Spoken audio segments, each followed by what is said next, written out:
Samsung, এটা হচ্ছে E225 FDS।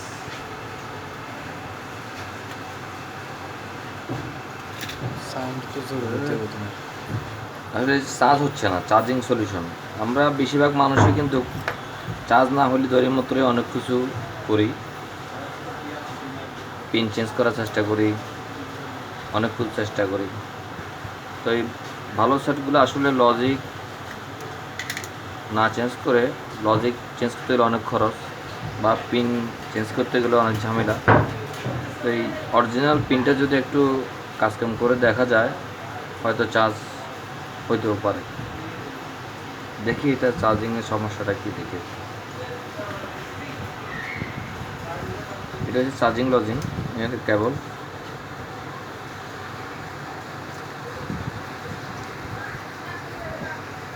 আসলে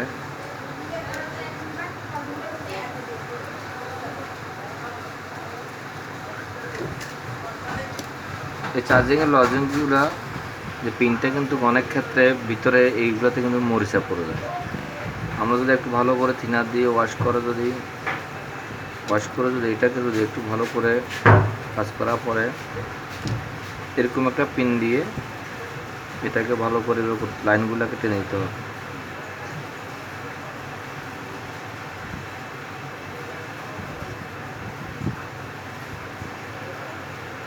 কারণ এখানে যে লাইনগুলো আছে এগুলোতে একটু মরিচা পড়ে যায়, অনেক ক্ষেত্রে পানি বা গাম যে কোনো অংশ ঢুকে যাওয়ার কারণে এই সমস্যাগুলো হয়।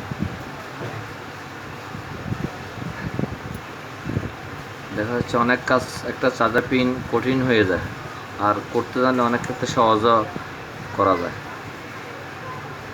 এখন দেখি একটু চার্জ হয় কিনা। আর এখানে যে রেবনের যে লজিকটা আছে এটা একটু ওয়াশ করে দিবে, তাহলে আরও ভালো হবে। কারণ এখানেও মরিচা পড়ে না।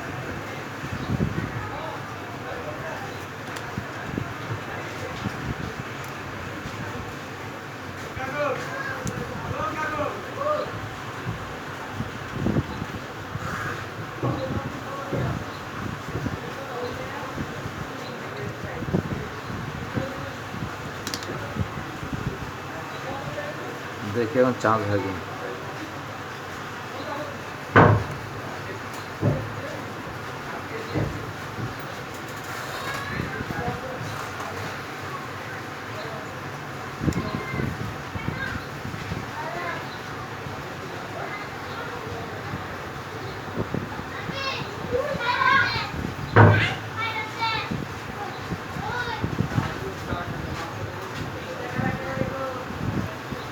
তাহলে আমরা মনে করো একটা চার্জিং লজিক বা চার্জিং পিন চেঞ্জ করার আগে অবশ্যই অরিজিনাল যে চার্জার পিনটা আছে এটা একটু ভালো করে ওয়াশ করে একটা সুই দিয়ে ভালো করে লাইনগুলো ড্রেসিং করে দেখবো যে চার্জ হয় কি না।